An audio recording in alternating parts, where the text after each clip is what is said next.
В подножието на Стара планина имало едно село, където хората живеели просто, но в страх от мъгливите хълмове. Там живеела Лена, млада мома с дълга коса и очи, в които сякаш се отразявал вятърът. Една вечер, докато бере билки до водопада, Лена чула странен шум. Иззад мъглата изникнал змей. Но той не е нападнал, просто е наблюдавал. Очите му не били жестоки, а тъжни. Така започнали техните мълчаливи срещи. С времето Лена се доверила на змея. Един ден той коленичил, разперил криле, и тя се покатерила на гърба му.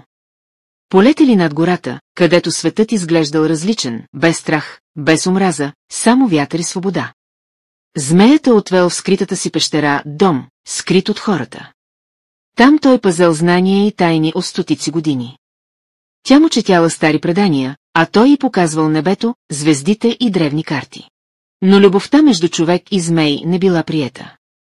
Селените заподозрели нейните нощни отсъствия. Един ден напоследвали и видели как тя се сбогува с змея край скалите. Гневът им пламнал. Събрали се селени с копия и огън. Намерили ги при водопада.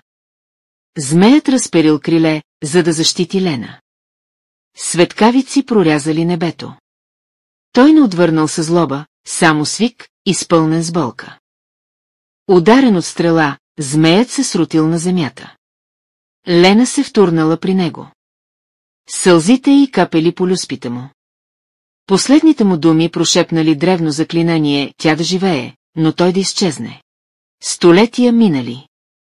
Сега, в подножието на скалата, растат диви цветя. Статуя пази спомена за момичето и змея. А когато мъглата падне, някои казват, че още се виждат сенките им в небето. Лена станала голяма жена, но никога не заобичала никой така, както обилача змеят. Останала до края на дните си там, където се срещнала с него.